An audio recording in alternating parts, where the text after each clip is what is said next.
Welcome back to MG Midget, birth of a race car, capturing my journey from car restoration to the 2022 MG Car Club Speed Series.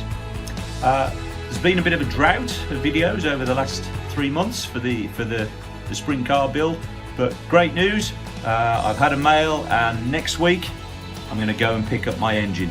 The engine's been at the engine builders for nearly 9 months now, since April. I think actually that's quite good. Talking to some engine builders recently, they're now quoting 12 to 18 month lead times for engine builds. So really looking forward to that. This is my 1330 sprint engine, built to Group 2 regulations, so kind of fast road spec.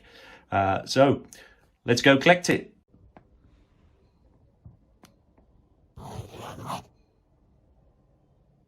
It's the 9th of December. We're off up the A38 towards Nottingham in the UK. It's a small place called Alfreton to collect the engine. Yeah!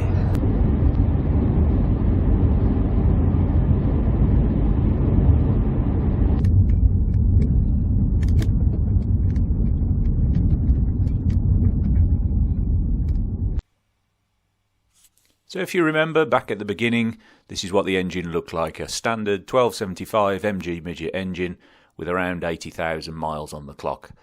Seen better days, absolutely filthy and ready for renovation.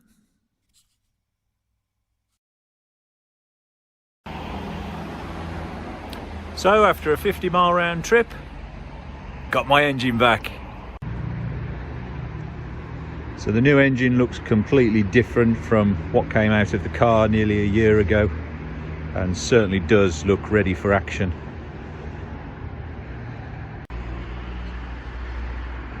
Specification wise, we've got overboard 60 thou, so it's now 1330.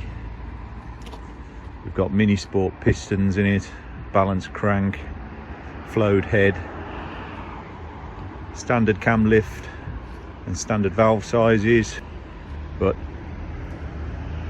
other than that, should be ready to go. Nice little touches on the top, these little wing nuts for removing the cam cover. If you look carefully, you can see the polishing in the head. So the airflow is better into the engine. It's all this attention to detail that should make all the difference. The car's going to run on NGK BP7 ES spark plugs.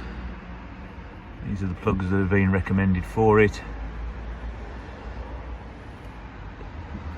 To start with, we're just going to use a standard distributor and then get it on a rolling road. Then we can adjust all the ignition setup to suit. First thing to do then will be to get some oil in it. It needs to be run in, so standard 30 weight oil is going to be used at 2000 revs, just to get that initial wear in, and then we'll be using some racing oil from that point onwards.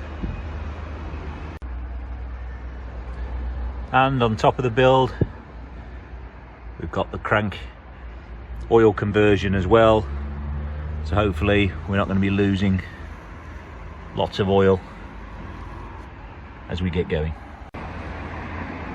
Really excited to get the engine back then. So now lots of videos to come as we get this engine back onto the gearbox, into the car and get it started. Once again, thanks for watching. Thanks for liking, thanks for subscribing, thanks for all your comments. See you on the next video.